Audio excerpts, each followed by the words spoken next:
Jadi ada yang pusing di? Ada yang pusing di? Ada yang pusing di? Satu begini. Dalam dan Sayyidatina Aisyah dan ada beberapa pedang replika bagian Nabi. Khusus di dalam ruangan 2 nanti dokumentasi foto video boleh nyentuh barang. Kalau ruangan 1 cukup dari luar kotak kaca aja, dan terlebih ada satu ruangan yang khusus yang tidak diperkenankan untuk mengambil dokumentasi baik foto maupun video. Selama di galeri kita perbanyak sholawat, tawasul dan memang doa.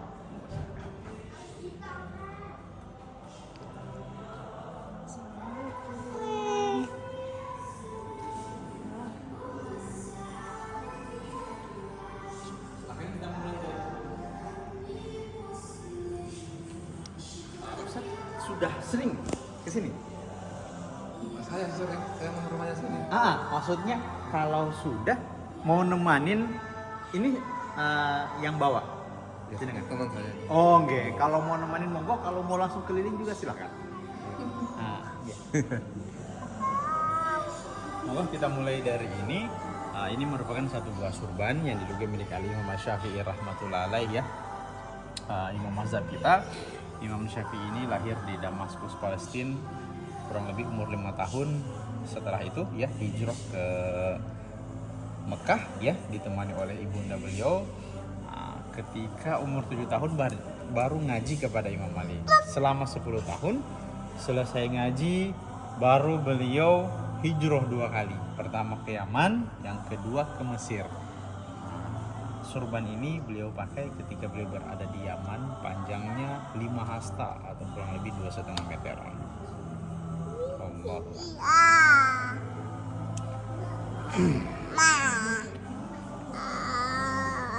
Ini Selanjutnya yang kedua ini merupakan satu buah batu yang Allah firmankan dalam surat Al-Fil. Wa arsala alaihim tayran ababil tarmihim bijaratin min sijil. Batu sijil, batu yang dibawa oleh kawanan burung ababil untuk menghancurkan pasukan bergajah milik kerajaan. Pada saat itu burung ababil membawa batu sijil yang setiap ekornya ini membawa 3 batu sijil. Yang pertama diikut pakai paruhnya, duanya dicengkram pakai kakinya, dan setiap batu ini sudah bertuliskan nama pasukan Raja Abraham yang tidak meleset sedikit. Jadi gambarannya burung ababil cuma ngelepasin batu dari atas, dan itu batunya sendiri yang cari targetnya masing-masing. ya. Umurnya ini sudah 3.000 tahun ya, berdasarkan hasil cek laborat tes DNA-nya, sedangkan asalnya dari Makkah. Ya. Dan alim ulama katakan kalau kita melihat batu sijil ini hendaknya kita doa, minta perlindungan kepada Allah. Terlebih doanya, ya Allah, cukup engkau perlihatkan batu ini kepada saya di dunia saja, jangan sampai engkau perlihatkan batu ini kepada saya di akhirat.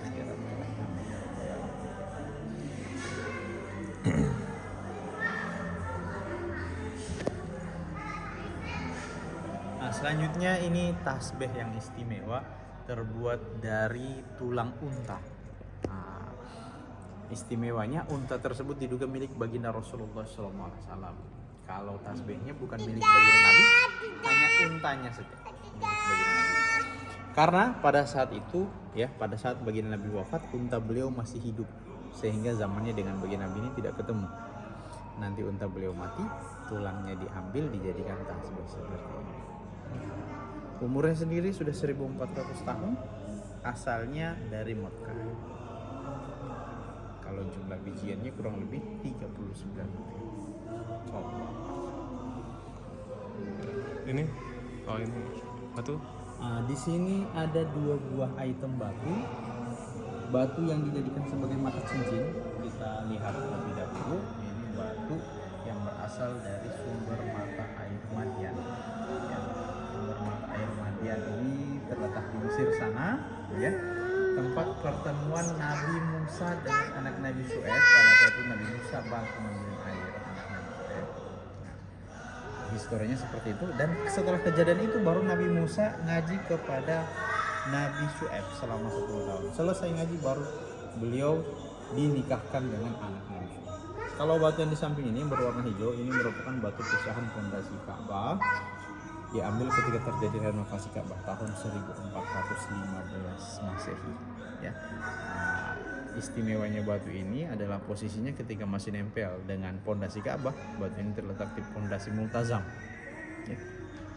Multazam fadilahnya kalau kita berdiri depan multazam, kemudian kita doa kita makbul, mustajab, ya. Pelantaran batu ini pernah nempel di tempat makbulnya doa, kita juga doa ya sama-sama. Mudah-mudahan Allah Subhanahu wa taala mendapatkan kita sampai ke Baitullah ya. Amin. Ini satu buah tongkat ya, namanya tongkat as-saja, salah satu tongkat dari beberapa tongkat yang diduga milik baginda Rasulullah SAW. Nah, tongkat as-saja ini pemegangnya terbuat dari kulit unta. Ya, pemegangnya terbuat dari kulit unta, sedangkan kayunya sendiri ini kayu al-ayuziyah namanya. Kayu al-ayuziyah atau biasa diistilahkan dengan kayu luz putih, ini hanya tumbuh di tanah Arab aja. Tingginya, panjangnya kurang lebih 125 cm. Kalau didirikan kurang lebih setinggi dada. Ya, segini. Nah, ini bisa mengabarkan kepada kita bagaimana tinggi baginda Nabi. Karena biasanya kalau seseorang memegang tongkat itu sepinggang segini. Nah, menunjukkan tinggi pinggang baginda Nabi seukuran dada. Jadi kita bisa bayangkan bagaimana tinggi baginda Rasulullah SAW. Umurnya sudah 1400 tahun. Asalnya dari Madinah.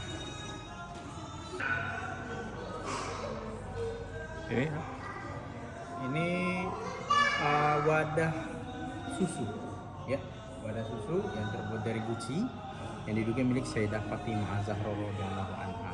Ya. Sayyidah Fatimah mendapatkan wadah ini hadiah dari baginda Nabi Muhammad SAW. Kemudian baginda Nabi mendapatkan wadah ini adalah hadiah dari saudagar Cina yang muslim, ya, ada yang meriwayatkan seperti itu. Dia hadiahkan kepada baginda Nabi. Nah, dan wadah ini sudah pernah dipakai oleh Sayyidina Ali, Sayyidah Fatimah, Sayyidina Hasan dan Husain radhiyallahu anhum, ya, diriwayatkan. Ringkas ceritanya, seluruh keluarga baginda Nabi ini senangnya mengkonsumsi susu murni, baik susu unta, susu kambing, ya, pada saat itu. Umurnya sendiri sudah 1400 tahun. Uniknya kita bisa lihat di bagian bolongan atau jalan keluar masuk airnya ini hanya satu aja depan, karena bagian atas tertutup, tidak ada jalan. Jadi yang jadi pertanyaan bagaimana cara memasukkan air ke dalam. Jadi zaman dahulu belum ada keran air seperti saat ini. Adanya sumur seperti sumur air Zam-Zam, ya. Jadi cukup diculupin aja ke dalam, insya Allah airnya bisa terisi. Dan yang paling masya Allah daripada wadah ini, apabila wadah ini kemasukan toksin atau racun, ya, berdasarkan hasil tes uji coba secara ilmiah wadah ini bisa menetralisir, bisa menyembuhkan penyakit. Sudah 1400 tahun, asalnya dari Madinah. Selanjutnya ini wadah obat, ya, wadah obat yang juga milik Sayyidah Khadijah. Wadah obat ini terbuat dari kuningan. Istimewanya kita bisa lihat di tepinya terdapat batu akik. Kebetulan ini batu virus, satu virus. Ini merupakan kebiasaan orang Arab terdahulu apabila mereka memiliki satu barang yang mereka senangin, ya, barang istimewa menurut mereka, biasanya mereka akan hiasi perindah dengan cara membubuhkan batu akik di item kesayangan mereka. Wanita seperti Sayyidatina Khadijah senangnya itu wadah-wadah.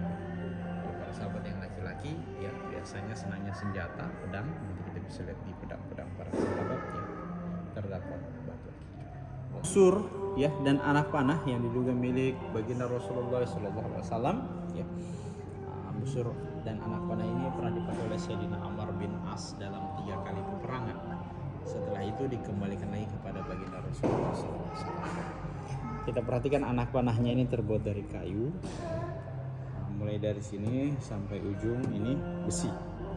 Tepat di ujung terdapat bolongan seperti ini. Gunanya apabila anak panah ini dilesatkan dan akibat terkena hembusan angin, nanti dari bolongan ini akan ngeluarin bunyi seperti siulan. Kalau sudah dengar bunyi seperti itu, pertanda peperangan akan segera dimulai. Ini adalah anak panah komando perang. String atau talinya itu itu terbuat dari kulit unta. Kalau busurnya sendiri ini terbuat dari kayu. Ya, kita bisa lihat di bagian ujung yang tanpa lilitan ya, kelihatan kayu. Dan dari panjang busur menunjukkan bagaimana luas bidang dada. Besarnya luas bidang dada tubuh baginda Nabi. Umurnya sudah 1400 tahun, asalnya dari Makkah. Surban dan kopiah besi yang diduga milik Sayyidina Ali karramallahu wajhahu. Surban dan kopiah besi ini beliau pakai ketika perang ya, sehingga di kopiah besi ini masih terdapat bekas-bekas sabetan pedang di kopiah besinya. Beratnya 650 gram, setengah kilo lebih beratnya ya, bisa dibayangkan bagaimana kuatnya beliau untuk lehernya. Nah, dan besar tubuh Sayyidina Ali bisa tergambarkan dari diameter kepala, lingkaran kepala besarnya seperti ini ya, bagaimana besar kepala beliau yang menggunakannya.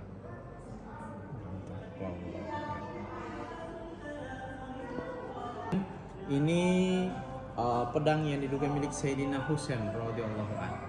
Ya, pedang ini punya keistimewaan ya, ada dua mata, memiliki dua mata baik sisi atas pun bawah.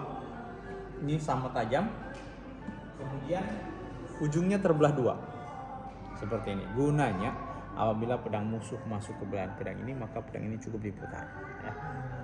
Ada kalanya pedang musuh bisa patah atau bisa lepas dari genggaman musuh. Kemudian bertuliskan lafaz ya Allah, ya Muhammad, ya Ali Khalifatul Mukmin. Pedang ini terbuat dari besi, beratnya 4,2 kg. Dan dari teksturnya yang dibubuhi begitu banyak batu akik seperti ini, menunjukkan ini merupakan pedang istimewa milik Sayyidina Husain radhiyallahu anhu. Khalid bin Walid ya. Sayyidina Khalid bin Walid diriwayatkan punya pedang sampai 200 bilah pedang pada saat itu ya. Salah satunya pedang ini. Pedang ini terbuat dari satu besi yang istimewa ya, kata ahli besi seperti ini zaman ini sudah tidak ada lagi. Istimewanya sampai saat ini tidak pernah diasah, tidak pernah karatan. Beratnya 5,5 kilo. Kalau yang tadi Sayyidina Husain itu 4,2 kilo, yang ini 5,5 kilogram. Besar tubuh Sayyidina Khalid kita bisa lihat dari gagang pedangnya. Pedangnya besarnya segitu ya, menunjukkan bagaimana besar tangan beliau yang menggenggam pedang ini ya. Bertuliskan lafaz la ilaha illallah Muhammadur Rasulullah. Umurnya sudah 1400 tahun juga, asalnya dari Yordania.